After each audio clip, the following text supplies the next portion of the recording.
সম্মানিত মুসল্লিয়ানে কেরাম, ধারাবাহিকভাবে রিজিকের চাবিকাঠি সম্পর্কে আমাদের আলোচনা চলছিল।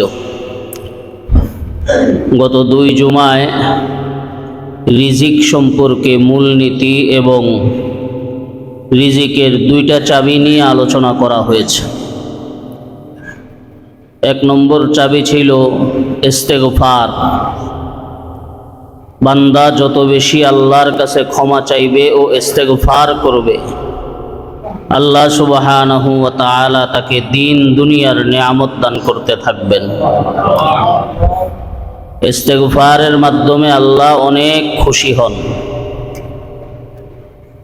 আর 2 নম্বর চাবির নাম ছিল তাকওয়া অবলম্বন করা। রিজিক সম্পর্কে রিজিকের 3 নম্বর চাবিকাঠি হলো তাওয়াক্কুল। তাওয়াক্কুল মানে কি? তাওয়াক্কুল শব্দের শাব্দিক অর্থ হলো ভরসা করা।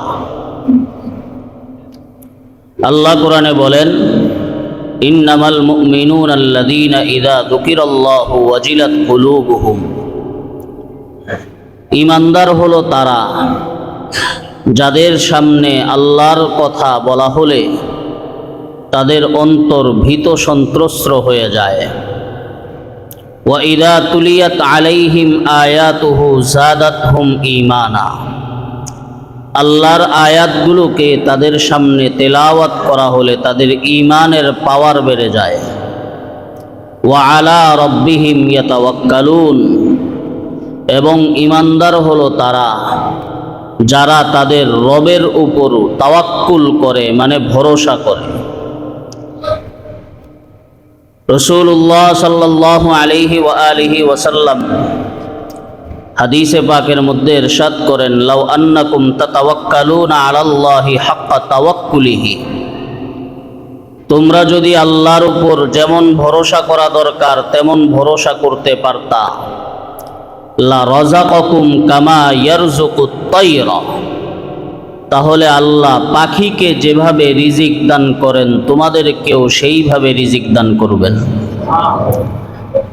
পাখির রিজিক কিভাবে? নবীজি বলেন, তাগুদু খিমাসান ওয়া তারুহু বিতানান। সকালবেলা সে তার ঘর থেকে খালি পেটে বের হয়, বিকালবেলা পেট পরিপূর্ণ করে ফিরে আসে। ঠিক তোমরা যদি আল্লাহর উপর পরিপূর্ণরূপে তাওয়াক্কুল এবং ভরসা রাখতা, তাহলে আল্লাহ তোমাদেরকে ভরণ পোষণ সহ তোমাদের যাবতীয় প্রয়োজন পূরণের ব্যবস্থা আল্লাহ করে দিতেন। অতএব মুহতারাম হাজিরিন, রিজিকের 3 নম্বর চাবির নাম হলো আল্লাহর উপর ভরসা করা। আল্লাহর উপর ভরসা করতে হবে কেন? এর কারণ হলো সমস্ত জিনিসের সৃষ্টিকর্তা হলেন আল্লাহ, এবং প্রত্যেকটা জিনিসের মধ্যে যেই প্রভাব আল্লাহ রেখে দিয়েছেন, এই প্রভাব তার প্রভাব তখনই দেখাতে পারে যখন আল্লাহর হুকুম হয়। আল্লাহর হুকুম যদি না হয় তাহলে ওই জিনিস তার প্রভাব দেখাইতে পারে না। যেমন আগুনের প্রভাব হলো জ্বালিয়ে দেওয়া, কিন্তু এই জ্বালানোর কাজটা আগুন তখনই করবে যখন আল্লাহর হুকুম হবে। কোনো জায়গায় যদি আল্লাহর হুকুম তার জন্য বাধা হয়ে দাঁড়ায় তাহলে সে জ্বালাতে পারবে। যেমন হযরত ইব্রাহিম আলাইহিস সালামকে জ্বালাতে পারে নাই। গত সপ্তাহে একজনের ঘটনা বলা হয়েছিল যে হাত আগুনের মধ্যে ঢুকাইয়া দিত কিন্তু আগুন তার হাতকে জ্বালাইতো। এই যে আগুনের মধ্যে প্রভাব হলো জ্বালানোর, কিন্তু এই প্রভাব সে তখনই দেখাতে পারবে যখন আল্লাহর হুকুম হবে। আল্লাহর হুকুম না হইলে জিনিস তার প্রভাব দেখাইতে পারে না।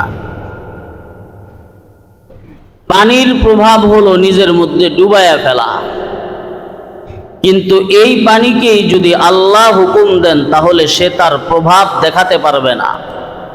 যেমন হযরত মূসা আলা নবিয়িনা ওয়া আলাইহিস সালাতু ওয়াস সালাম তার সম্প্রদায় বনি ইসরাইলকে নিয়ে লোহিত সাগর পার হয়েছেন। জমিনের উপর দিয়া না পানির উপর দিয়া? পানির উপর দিয়া। কিন্তু পানির বৈশিষ্ট্য এবং পানির প্রভাব হলো তার মধ্যে ভারী কোনো জিনিস থাকবে না।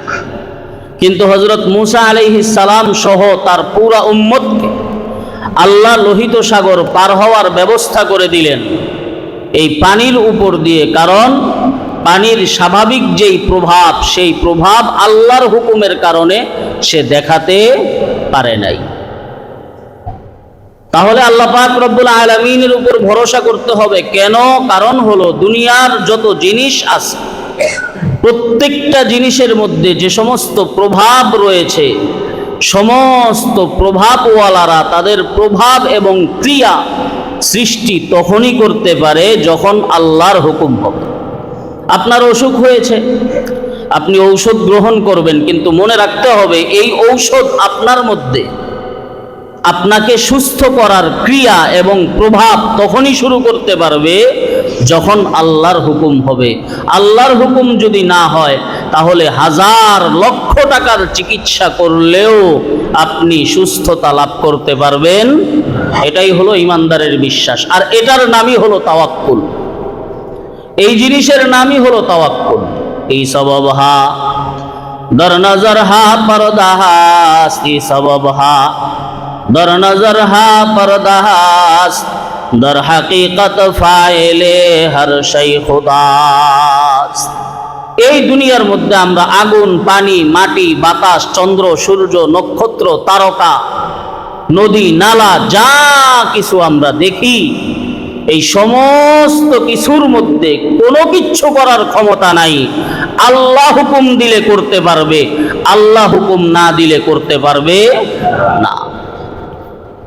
এজন্য আল্লাহ বলেন ওয়া মান ইয়াতাওয়াক্কাল আলাল্লাহি ফাহুয়া হাসবুহ ইন্নাল্লাহা বালিগু আমরিহি। আল্লাহ বলেন যে ব্যক্তি আল্লাহ সুবহানাহু ওয়া তাআলার উপর ভরসা করবে, মনে যেন রাখে সে ব্যক্তি তার জন্য যথেষ্ট, যিনি তিনি কে। ভরসা রাখতে হবে একমাত্র কার উপরে? সকাল থেকে সন্ধ্যা পর্যন্ত আপনি মেহনত করবেন, কিন্তু মনে রাখতে হবে আপনার মেহনত আপনাকে খাওয়ায় না। আল্লাহ সুবহানাহু ওয়া তাআলার হুকুম হলেই আপনি রিজিক পাবেন। আল্লাহ পাক রব্বুল আলামিনের হুকুম না হলে আপনি রিজিক পাবেন না। নবী সাল্লাল্লাহু আলাইহি ওয়া আলিহি ওয়াসাল্লামকে আল্লাহ বলেন ফাইদা আযামতা ফাতাওয়াক্কাল আলাল্লাহ। ও নবী, কোনো কাজ করার উপর যদি দৃঢ় প্রতিজ্ঞা নেন, কোনো কাজ করার উপর যদি পাক্কা নিয়ত করেন, মনে রাখবেন নিয়ত করার পরে আপনার সর্বপ্রথম কাজ ফাতাওয়াক্কাল আলাল্লাহ, ভরসা রাখবেন একমাত্র কার উপরে? ফাইন তাওয়াল্লাউ ফাকুল হাসবিয়াল্লাহ লা ইলাহা ইল্লাহু আলাইহি তাওয়াক্কালতু ওয়া হুয়া রাব্বুল আরশিল আযীম। ও নবী, দুনিয়ার মানুষ যদি আপনার থেকে মুখ ফিরায়া নেয়, দুনিয়ার মানুষ যদি আপনার দাওয়াতকে গ্রহণ না করে, তারা যদি আপনাকে পৃষ্ঠ প্রদর্শন করে আপনার থেকে মুখ ফিরায়া নেয়, আপনি তাদেরকে জানায়া দেন হাসবি আল্লাহ, আমার জন্য যিনি যথেষ্ট তিনি কে। লা ইলাহা ইল্লা হুয়া আলাইহি তাওয়াক্কালতু ওয়া হুয়া রাব্বুল আরশিল আযীম। তিনি ছাড়া কোনো ইলাহ নাই, আমি বান্দার সমস্ত ভরসা একমাত্র তার উপরে, তিনি সুমহান আরশের মালিক। তাওয়াক্কুল কেমন? তাওয়াক্কুল ভরসা। একজন ইমানদার বান্দার বিশ্বাস থাকবে দুনিয়ার কোনো কিছুর মধ্যে কোনো ক্ষমতা নাই, আমার মালিকের হুকুম যখন হবে তখন হতে পারবে, আমার মালিক যখন হুকুম না দিবেন তখন এই জিনিস কিছুই করতে পারবে না। সূরা আনআমের 17 নম্বর আয়াতে আল্লাহ বলেন ওয়া ইয়ামসাসকাল্লাহু বিদুররিন ফালা কাশিফা লাহু ইল্লা হু ওয়া ইয়ামসাসকা বিখাইরিন ফাহুয়া আলা কুল্লি শাইইন কাদির। প্রখ্যাত তাবিঈ ছিলেন হযরত আমির ইবনে কায়েস রাহমাতুল্লাহি আলাইহি। তিনি বলেন, আমি প্রতিদিন সকালে কোরআনে কারীম খুলি আর কোরআন থেকে কয়েকটা আয়াতে কারিমা তেলাওয়াত করি, এই আয়াতগুলো আমার সারা দিনের জন্য যথেষ্ট হয়ে যায়। আয়াতে কারিমাগুলো তেলাওয়াত করি আর সারা দিনের যাবতীয় টেনশন থেকে আমি মুক্ত হয়ে যাই। সুবহানাল্লাহ। 1 নম্বর আয়াত হলো সূরা আনামের 17 নম্বর আয়াত। আল্লাহ বলেন, ওয়া ইয়ামসাসকাল্লাহু বিদুররিন ফালা কাশিফা লাহু ইল্লা হু। ও বান্দা, আল্লাহ পাক রব্বুল আলামিন যদি তোমার ক্ষতি করতে চান, মনে রাখবা ফালা কাশিফা লাহু ইল্লা হু, এই ক্ষতি আল্লাহ ছাড়া আর কেউ সরাইতে পারবে না। ঠিক না বেঠিক? আল্লাহ বলেন, ওয়া ইয়ামসাসকা বিখাইরিন ফাহুয়া আলা কুল্লি শাইইন কাদির। আর আল্লাহ যদি তোমার কোনো কল্যাণ করতে চান, আল্লাহ যদি তোমার কোনো কল্যাণ, তোমার কোনো ভালাই করতে চান, ফাহুয়া আলা কুল্লি শাইইন কাদির, সমস্ত জিনিসের ক্ষমতা যার কাছে তিনি কে। অন্য আয়াতে আল্লাহ বলেন, ওয়া ইউরিদকা বিখাইরিন ফালা রাদ্দা লিফাজলিহি। আল্লাহ যদি তোমার উপরে কোনো অনুগ্রহ করতে চান, দুনিয়ার কোনো পাওয়ার, দুনিয়ার কোনো ক্ষমতা মিলে আল্লাহর অনুগ্রহ ফিরানোর কোনো ক্ষমতা নাই। ঠিক না বেঠিক? এই জন্য পৃথিবীকে আজ পর্যন্ত দেখিয়ে দিতেছে আফগানিস্তানের মুসলমানেরা, আফগানিস্তানের মুসলমানদেরকে জাতিসংঘ সহযোগিতা করে না। ঠিক না বেঠিক? জাতিসংঘ তাদের বিরুদ্ধে, পৃথিবীর সুপার পাওয়ার আমেরিকা তাদের বিরুদ্ধে, সুপার পাওয়ার যত রাষ্ট্র আছে তাদের বিরুদ্ধে। এরপরেও ইসলামী হুকুমতের কারণে, ইসলামী শাসন ব্যবস্থার কারণে, ইমারতে শরঈয়ার মাধ্যমে দিন দিন তারা উন্নতি করেই যাচ্ছে। কারণ তাদের উন্নতির চাবিকাঠি দিয়েছেন যিনি, তিনি কে? আল্লাহ। উন্নতি দিলে ফিরানোর মতো ক্ষমতা 50,000 সুপার পাওয়ার মিলেও পারবে। হযরত আমির ইবনে কায়েস রাহমাতুল্লাহি আলাইহি বলেন, সকালবেলা কোরআনে কারীম খুলি আর সূরা আনামের 17 নম্বর আয়াতে কারিমা তেলাওয়াত করি, 2 নম্বর সূরা ফাতিরের 2 নম্বর আয়াত। তিনি বলেন, আল্লাহ বলেন, মা ইয়াফতাহিল্লাহু লিন-নাসি মির রাহমাতিন ফালা মুমসিকা লাহা ওয়া মা ইউমসিক ফালা মুরসিলা লাহু মিন বাদিহি। আল্লাহ যদি বান্দাকে কোনো রহমত দিতে চান, সেই রহমত আটকানোর মতো কেউ নাই। ঠিক না বেঠিক? আর আল্লাহ যদি রহমত থেকে বিরত রাখতে চান, আল্লাহর পক্ষ থেকে রহমত ছিনায়া নিয়ে আসবে এমন কোনো ক্ষমতাও কারো নাই। 3 নম্বর হলো সূরা বাকারার 152 নম্বর আয়াত। 152 নম্বর আয়াতে আল্লাহ বলেন, ফাযকুরুনি আযকুরকুম ওয়াশকুরুলি ওয়ালা তাকফুরুন। ও বান্দারা, আমি আল্লাহকে স্মরণ করো, আমি আল্লাহ তোমাদেরকে স্মরণ করব। ঠিক না বেঠিক? বরঞ্চ ওয়া ইন যাকারানি ফি নাফসি যাকারতুহু ফি মালাইন খায়রিম মিনহু। আমার বান্দা মনে মনে আমাকে স্মরণ করে, আর আমি আমার বান্দাকে ফেরেশতাদের মজলিসের মধ্যে আমার বান্দাকে স্মরণ করি। আমার বান্দা দুনিয়ার গুনাহগার মানুষদের মধ্যে আমাকে স্মরণ করে, আর আমি আমার বান্দাকে ফেরেশতাদের মধ্যে স্মরণ করি। কিভাবে স্মরণ করি? ও ফেরেশতারা, তোমরা বলেছিলা বনি আদমকে কেন দুনিয়াতে পাঠাবেন? তারা আপনার অবাধ্যতা করবে, গুনাহ করবে। তাকায় দেখো, আমার বান্দা আমাকে দেখে নাই, আমার বান্দা জান্নাত দেখে নাই, আমার বান্দা জাহান্নাম দেখে নাই। এরপরেও না দেখে ভক্তির কারণে বিশ্বাস করে আমার বান্দা বসে বসে আমার জিকির করে। সুবহানাল্লাহ। ফাযকুরুনি আযকুরকুম ওয়াশকুরুলি ওয়ালা তাকফুরুন।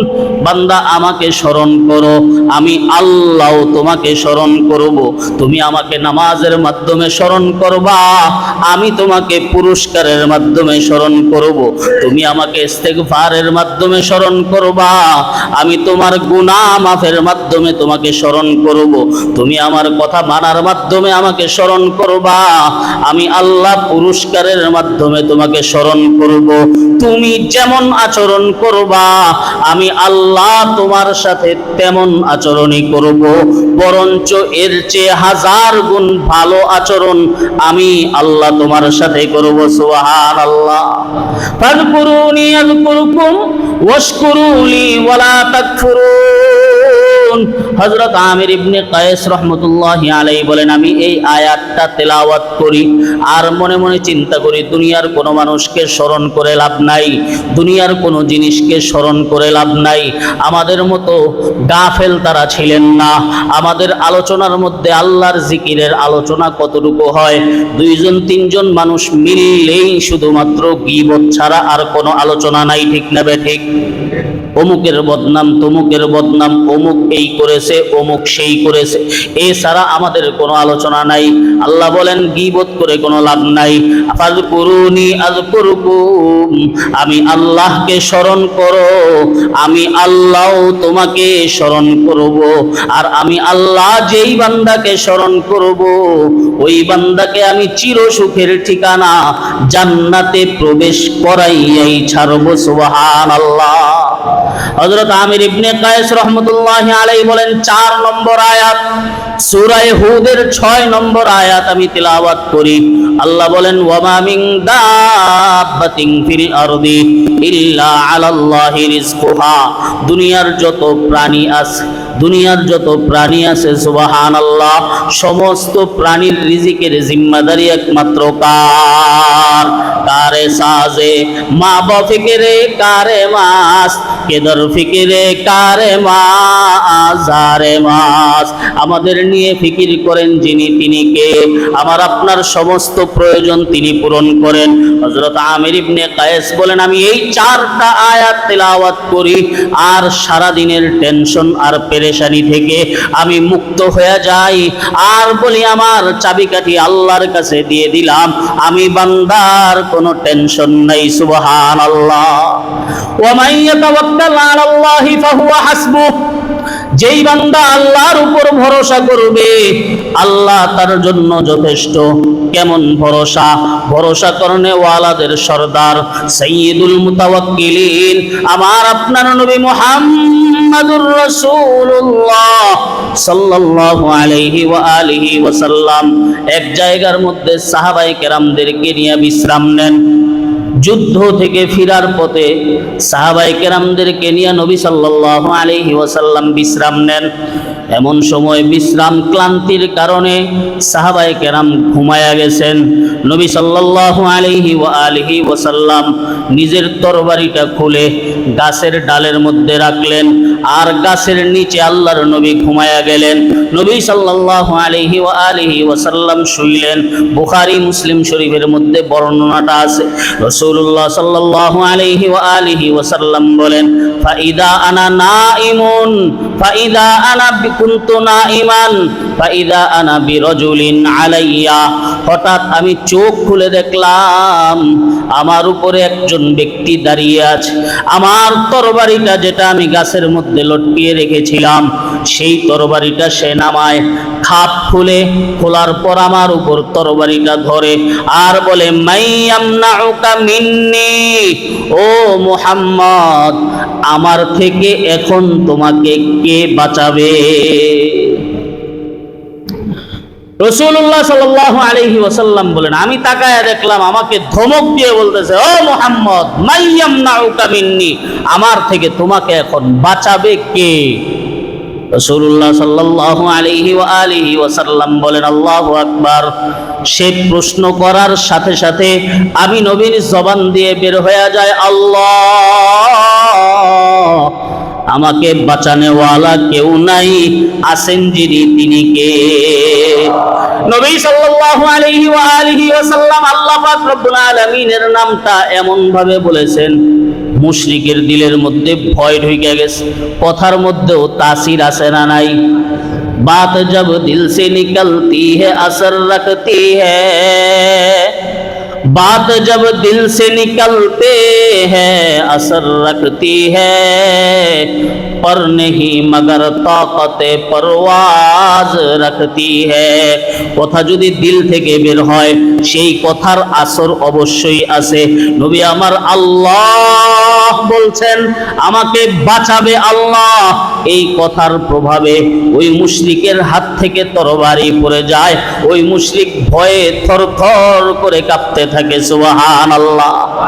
ভরসা রাখতে হবে কার উপরে? এবার রাসূলুল্লাহ সাল্লাল্লাহু আলাইহি ওয়া আলিহি ওয়াসাল্লাম সেই তরবারিটা নেয়, মুশরিককে নিচে নামায়, আল্লাহর নবী উপরে উঠে। এবার নবী বলে মাইয়ামনাউকা মিন্নি, তোকে আমার থেকে এখন রক্ষা করবে কে বল? আমাকে রক্ষা করনেওয়ালা তো একজন আছে, তিনি কে? তোকে বাঁচাবে কে? তুই তো মুশরিক, তুই তো কাফের, তোকে কে বাঁচাবে? সে কোনো কথার উত্তর দিতে পারে না, বলে কুন খায়রা আখিদিন, মুহাম্মদ আমার সাথে সুন্দর আচরণ করো। নবী সাল্লাল্লাহু আলাইহি ওয়া আলিহি ওয়াসাল্লাম বলেন আতাশহাদু আল্লা ইলাহা ইল্লাল্লাহ ওয়া আন্নী রাসূলুল্লাহ, তুমি কি এই সাক্ষী দাও যে আল্লাহ ছাড়া কোনো ইলাহ নাই, আমি মুহাম্মদুর রাসূলুল্লাহ আল্লাহর রাসূল, এই সাক্ষী দাওনি? সে বলে লা, আমি এই সাক্ষী দেই না, কিন্তু আমি তোমার সাথে যুদ্ধ করব না, আমি তোমার সাথে দুশমনি করব না, মেহেরবানি করে আমার রাস্তা ছেড়ে দাও, আমি তোমার বিরুদ্ধে কোনো কথা বলবো না। নবী সাল্লাল্লাহু আলাইহি ওয়া আলিহি ওয়াসাল্লাম বলেন যাও, কারণ তিনি ওয়ামা আরসালনাকা ইল্লা রাহমাতাল লিল আলামিন, নবী আমার রাহমাতুল লিল আলামিন, অন্তরটা দয়ায় ভরা। নবী সাল্লাল্লাহু আলাইহি ওয়া আলিহি ওয়াসাল্লামকে আঘাত করে আমার নবী দোয়া করেন আল্লাহুম্মা হদি কওমি ফাইন্নাহুম লা ইয়ালামুন, ও আল্লাহ আমার সম্প্রদায়কে হেদায়েত দেন, এরা বুঝে না, এরা জানে না, না বুঝার কারণে আমার সাথে অন্যায় আচরণ করে। নবী বললেন তার রাস্তা আল্লাহর নবী ছেড়ে দিলেন, সে তার সম্প্রদায়ের কাছে যায় আর বলে যে তুমিন খায়রিন নাস, দুনিয়ার মানুষের মধ্যে সর্বোত্তম মানুষের কাছ থেকে আমি এসেছি। সুবহানাল্লাহ। ভরসা রাখতে হবে একমাত্র কার উপরে? আল্লাহর উপরে। যেই বান্দা ভরসা রাখবে, ব্যবসার উপরে আমার ভরসা না, চাকরির উপরে আমার ভরসা না, দুনিয়ার কোন নেতার উপরে আমার ভরসা না, দুনিয়ার কোন কাজের উপরে আমার ভরসা না, আমার সমস্ত ভরসা একমাত্র কার উপরে? কারণ তিনি সমস্ত কিছু করার ক্ষমতা রাখেন, তিনি ছাড়া তার হুকুম না হইলে গাছের একটা পাতা পর্যন্ত নড়ার সুযোগ নাই। এই বিশ্বাস আসেনি আমাদের মধ্যে? বিশ্বাসের সাথে সাথে আমলও করতে হবে। বিশ্বাসের সাথে সাথে আমল তখনই করা হবে যখন আমরা দুনিয়ার মহাব্বতে আল্লাহর হুকুমকে ত্যাগ না করব। দুনিয়ার মহাব্বতে যদি আল্লাহর হুকুমকে ত্যাগ করি, তো মুখে যদিও বলি আমার বিশ্বাস আল্লাহর উপরে, আমার ভরসা আল্লাহর উপরে, কিন্তু কাজে প্রমাণ করতেছি আমার বিশ্বাস একমাত্র ব্যবসার উপরে। ঠিক না বে ঠিক? আমার বিশ্বাস আমার মেধার উপরে, আমার বিশ্বাস আমার কাজের উপরে।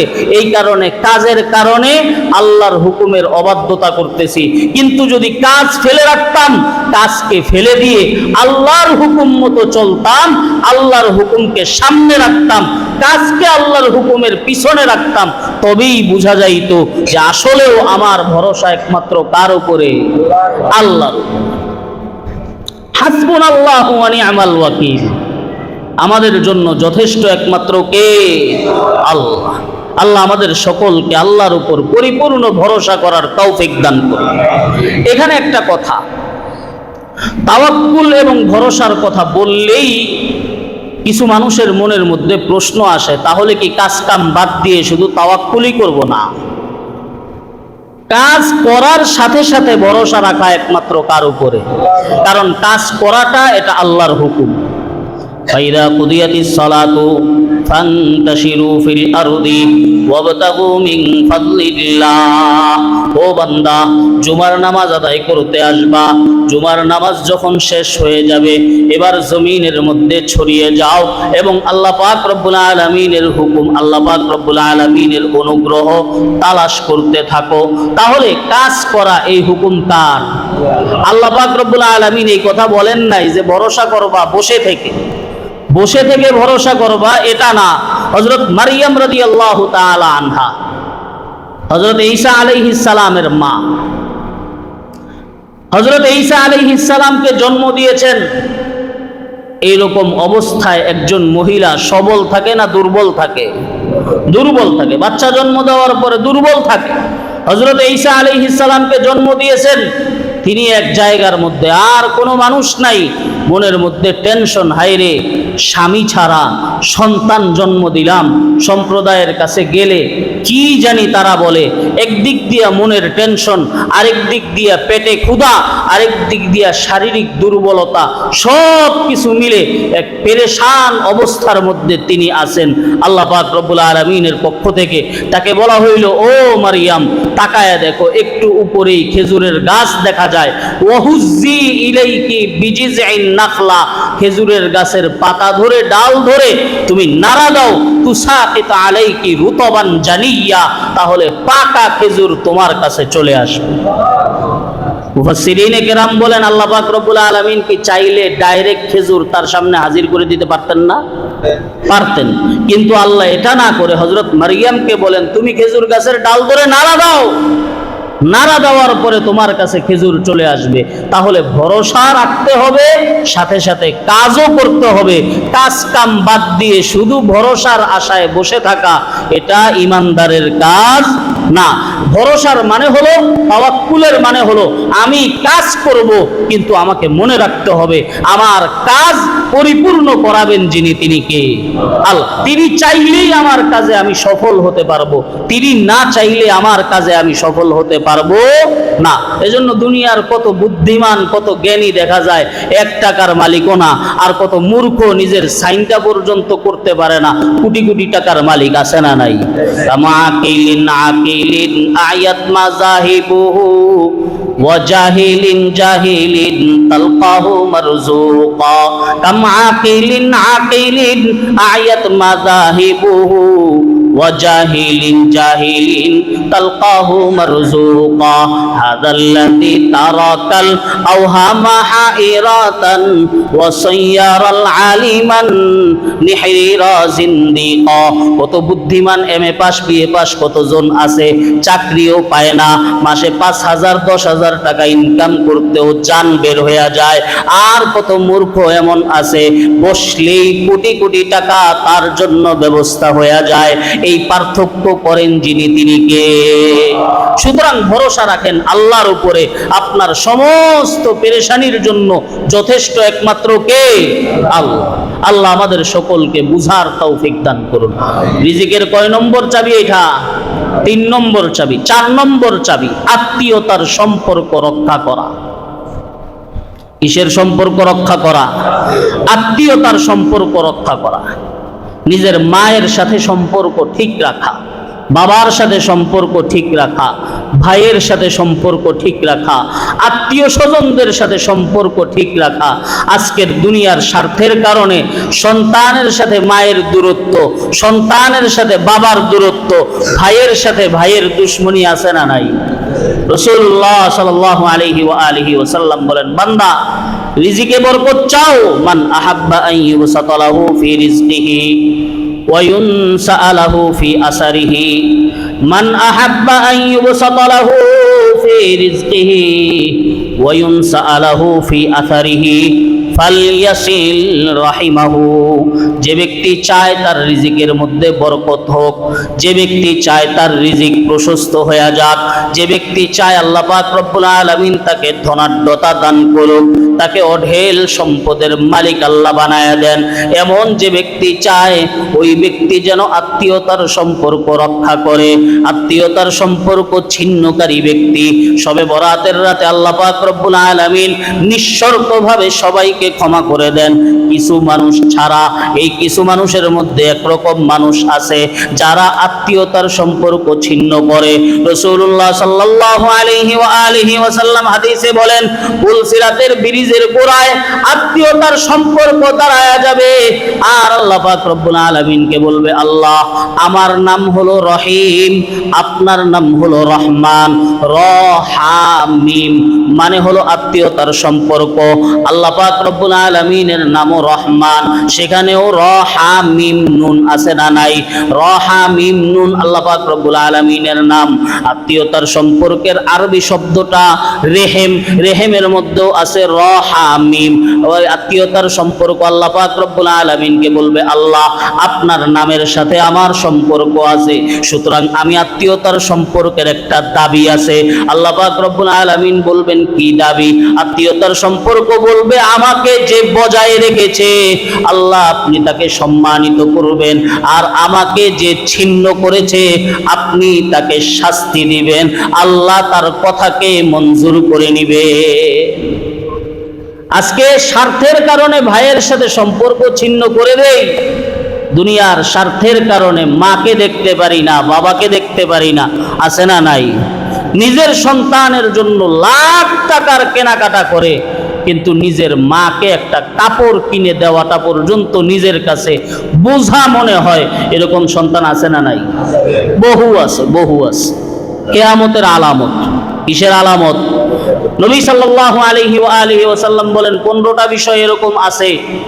এই 15টা বিষয় যখন আসবে তখন কিয়ামত আসতে আর বেশি দেরি নাই। এই 15টার মধ্যে একটা আছে, ওয়া আদনার রাজুলু সাদিকাহু ওয়া আকসা আবাহু, ব্যক্তি তার বন্ধু বান্ধবকে কাছে টানবে আর বাবাকে দূরে সরায়া দিবে। ওয়া আতাআর রাজুলু ইমরাআতাহু ওয়া আক্কা উম্মাহু, ব্যক্তি তার স্ত্রীর কথা শুনবে, বিবির কথা শুনবে আর মায়ের অবাধ্য হয়ে যাবে। এর বাস্তব নমুনা আপনারা দেখতেছেন কি দেখেন না? কিয়ামতের আলামত। মায়ের সাথে খারাপ ব্যবহার করে আপনার রিজিকের মধ্যে বরকত হবে কশিনকালেও না। আর মায়ের সাথে যদি ভালো আচরণ কেউ করে, কাফের হলেও আল্লাহ পাক রব্বুল আলামিন তাকে বরকত দান করেন। বেঈমান হলেও আল্লাহ পাক রব্বুল আলামিন দুনিয়ার পুরা তাকে দান করেন। কিসের কারণে? মা বাবার সাথে ভালো আচরণ করার কারণে। অতএব আত্মীয়তার সম্পর্ক রক্ষা করা, আত্মীয়তার সম্পর্ক রক্ষা করার মাধ্যমে আপনার রিজিকের মধ্যে আল্লাহ পাক রব্বুল আলামিন বরকত দান করবেন। রিজিকের 5 নম্বর চাবি হলো অসহায় মানুষদেরকে সহযোগিতা করা। অসহায় মানুষদেরকে কি করা? সহযোগিতা করা, দ্বীনের রাস্তায় খরচ করা, ধর্মীয় রাস্তায় খরচ করা, গরিব দুঃখীদের সহায়তায় আগায় আসা। যেই বান্দা এইভাবে গরিব দুঃখীদের সহায়তায় আগায় আসে, আল্লাহ পাক রব্বুল আলামিন তার রিজিকের মধ্যে বরকত দান করেন, অঢেল বরকত দান করেন। খরচের মাধ্যমে রিজিক কমে না, বরং আল্লাহ খরচের মাধ্যমে রিজিককে বাড়ায়া দেন। ঠিক না বেঠিক? হাদিসের মধ্যে রাসূলুল্লাহ সাল্লাল্লাহু আলাইহি ওয়াসাল্লাম বলেন, মা নাকাসাত সাদাকাতুন মিন মালিক। কিছু জিনিস আছে এরকম, দেখতে দেখা যায় একরকম কিন্তু আসলে আরেক রকম। এর মধ্যে একটা হলো সদকা এবং দানের দ্বারা মনে হয় যে আমার সম্পদ থেকে কমছে, কিন্তু আল্লাহর নবী বলেন না, বরং এই সদকা এবং দানের দ্বারা তোমার সম্পদ বাড়তেছে, কমতেছে না। এর একটা জ্বলন্ত উদাহরণ হলো, এক এলাকার মধ্যে কীটপতঙ্গের দল মানুষের ক্ষেত খামারের মধ্যে আক্রমণ করে মোটামুটি শেষ করে দিয়েছে, কিন্তু একজনের ক্ষেতের মধ্যে কোনো ফসলে একটা কীটপতঙ্গ আক্রমণ করে নাই।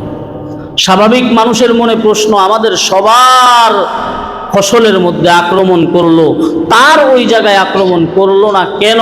তাকে কারণটা জিজ্ঞাসা করা দরকার। তার কাছে গেল, যাওয়ার পরে তাকে জিজ্ঞেস করলো, কি ব্যাপার, আমাদের সব কিছু তো কীটপতঙ্গ শেষ করে দিল, তোমার ক্ষেতের মধ্যে দেখা যায় কোনো আক্রমণই করলো না, কারণ কি? সে বলে, আমি ঔষধ ব্যবহার করেছি। কি ব্যবহার করেছি?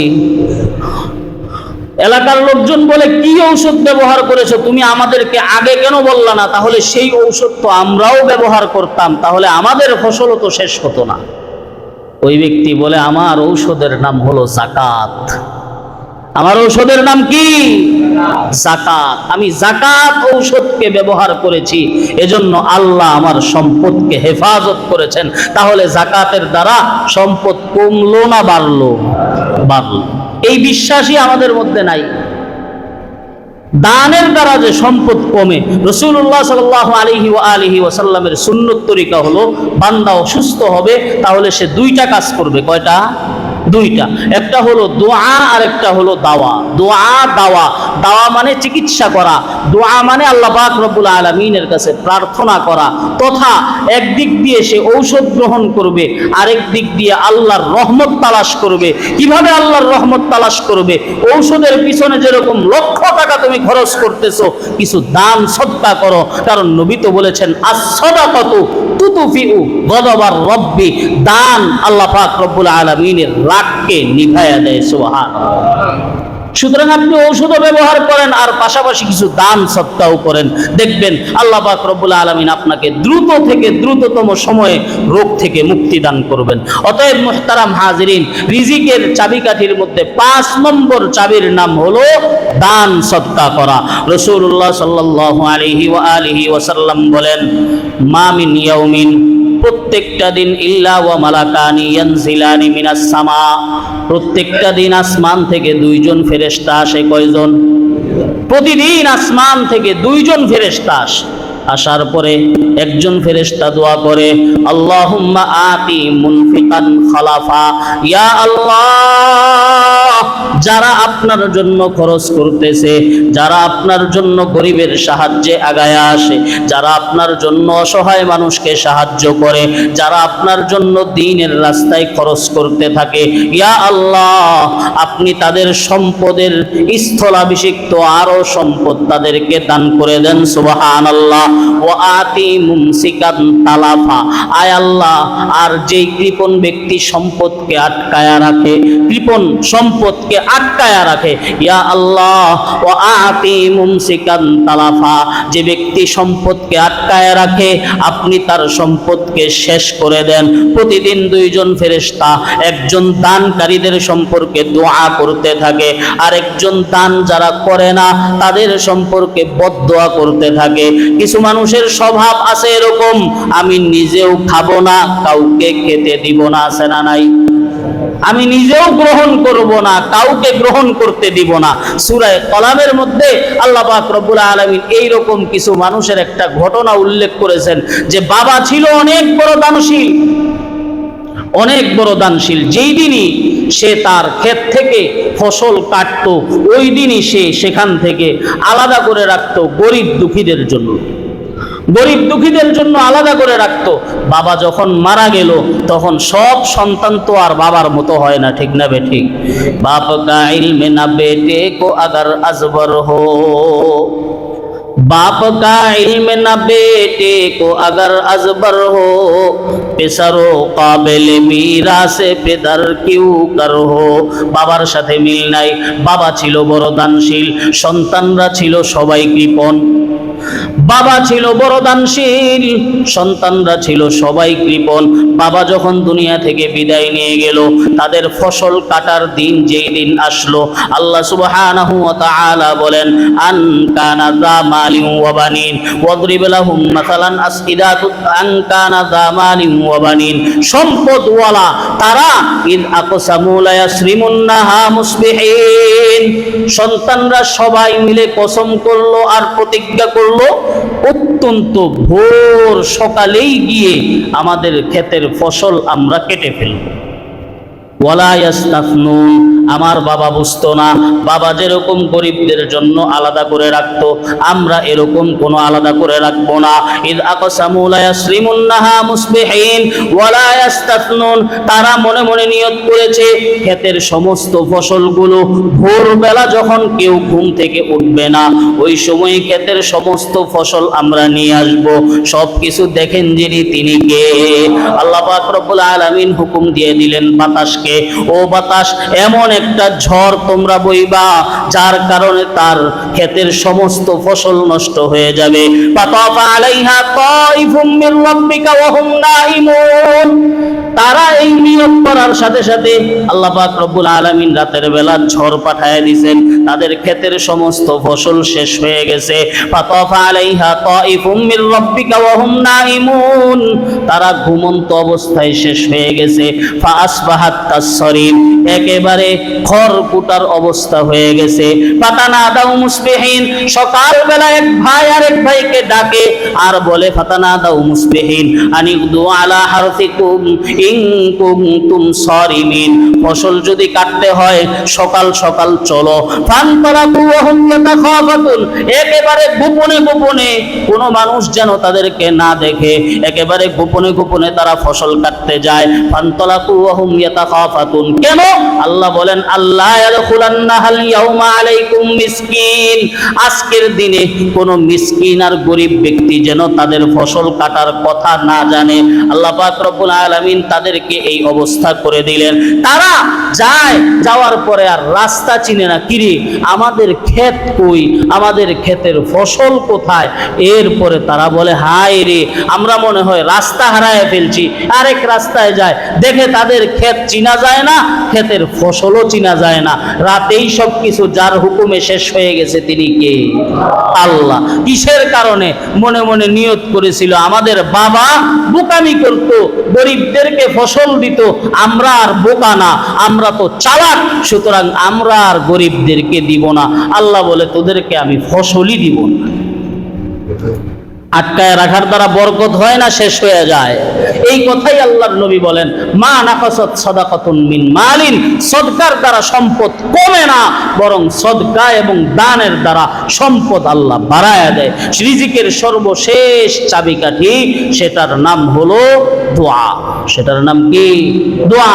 কিছু আমল আছে এরকম, আপনি যদি আল্লাহ পাক রব্বুল আলামিনের হুকুমকে মানেন আর এই আমলগুলো করেন, আল্লাহ সুবহানাহু ওয়া তাআলা আপনার রিজিকে ভরপুর বরকত দান করবেন। নবী সাল্লাল্লাহু আলাইহি ওয়া আলিহি ওয়াসাল্লাম আসছেন মসজিদের মধ্যে, দেখেন হযরত উবাই ইবনে কাব রাদিয়াল্লাহু তাআলা আনহুর মন খারাপ।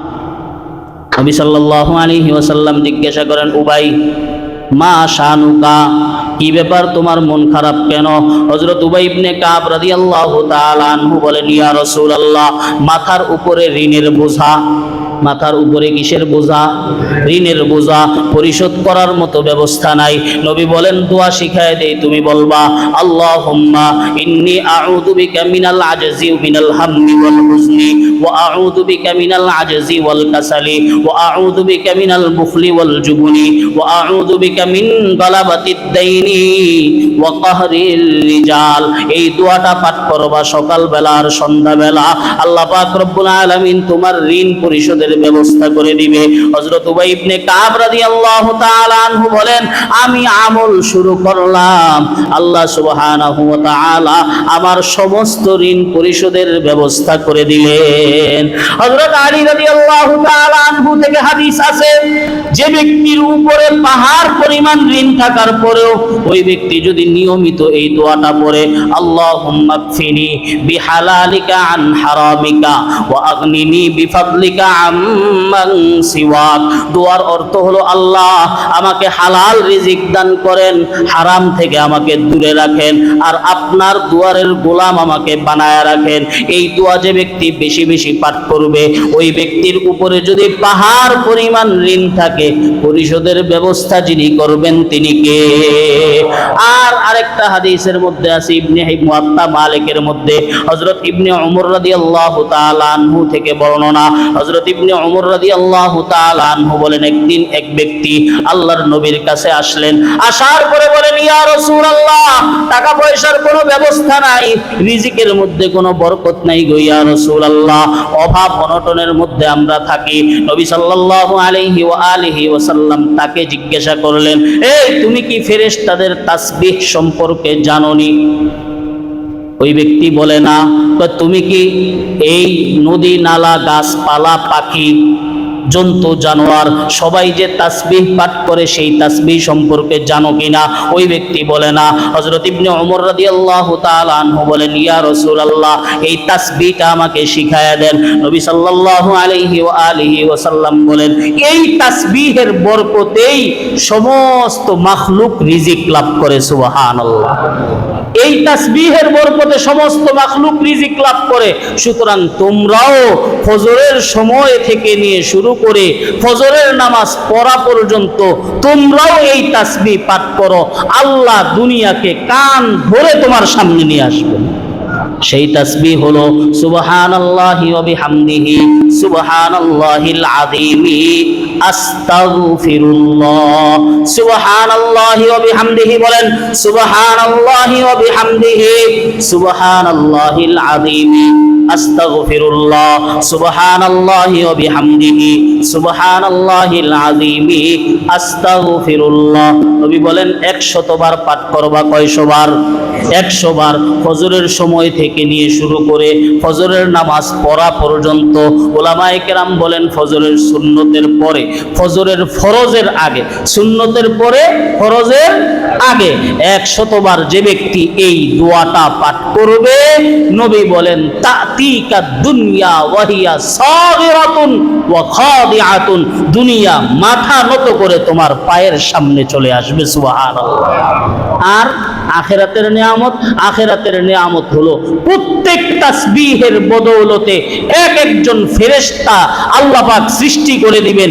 এই ফেরেশতা কিয়ামত পর্যন্ত তাসবিহ পাঠ করতে থাকবে আর সেই সওয়াব আপনার আমলনামায় জমা হবে। এগুলো হলো রিজিকে বরকত হওয়ার আমল। সকালবেলা সূরা ইয়াসিন তেলাওয়াত করা। নবী বলেন যে ব্যক্তি সকালবেলা সূরা ইয়াসিন তেলাওয়াত করবে তার সমস্ত প্রয়োজন আল্লাহ পূরণের ব্যবস্থা করে দিবেন। সাহাবায়ে কেরাম রিদওয়ানুল্লাহি আলাইহিম আজমাইন তাদের সন্তানদেরকে সূরা ওয়াকিয়া শিক্ষা দিতেন আর বলতেন, রাতের বেলা সূরা ওয়াকিয়া পড়বা, তোমার ঘরের মধ্যে অভাব অনটন আসবে না। ইয়াকিনের সাথে এই আমলগুলো করেন আর বাকি যেই কথাগুলো বলা হয়েছে এগুলো করেন।